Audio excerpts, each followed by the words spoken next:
Frank lives just under 2 miles from Hope Sound Elementary. The bus picks up just past that RV down there where those telephone lines are. She says her 8-year-old son isn't allowed to ride the bus. Tried for years to get him on the bus. They pick up 500 feet away, drive past our house, but we are denied every time because we live less than 2 miles away. To get to school, her son would have to walk on the shoulder of their neighborhood road, cross 6 lanes of traffic on US 1, and go over train tracks. She worries it's unsafe. Especially in the morning, school traffic, people aren't stopping for the bus stops as it is. Everybody's on their phone.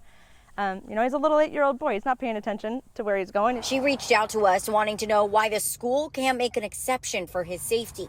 I went to the Martin County School District for answers. I was told her son isn't eligible for transportation. Railroad tracks, rather, are not considered a hazardous walking condition, and even major intersections like US 1 and Bridge Road, those are still not deemed hazardous walking conditions because they have traffic signals.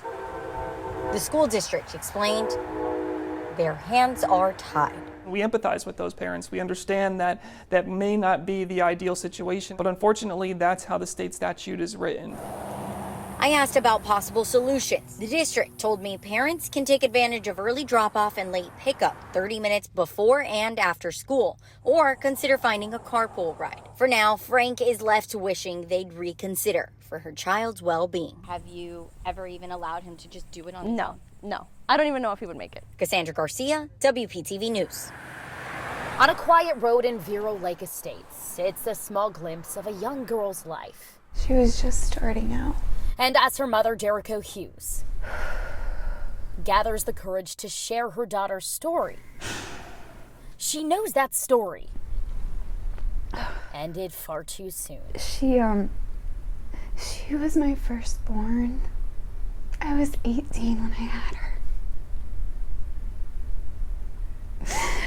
We pretty much grew up together. You don't see any vehicles around or any weapons or anything? I know what happened. I I just got a call from my son. He was on his way to school on 79th Street. He's like, Dad, I think I hit a mailbox. I don't understand. I wasn't even in the middle of the road. Okay, so your son probably hit a vehicle or hit a person. Yeah, that's what I'm saying. Governor DeSantis, do you have a comment about Florida Democrats filing a lawsuit over not being granted access to Alligator Alcatraz? First of all, you know that it was announced that there's going to be tours on Saturday. All legislators, state and federal. So that was announced. And then what did they do the next day? They filed a frivolous lawsuit saying we're not having access when they were obviously granted access. You're on the queue, you're on the queue, you're on the queue, you're on the queue. That's what Kathy Kish has been told time and time again by FEMA. I've been to the centers 3 times, and I've called them every single day since October the 17th.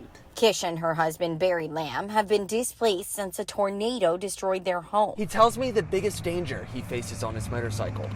It's very common for a person to actually make eye contact with me going down the road and still make a lane change and come into my lane. While yesterday's tragedy sticks with him. It's in the back of your mind. It is. I am writing you a ticket, though. It's for the 62 and a 40. It's his duty to serve that keeps him on the road.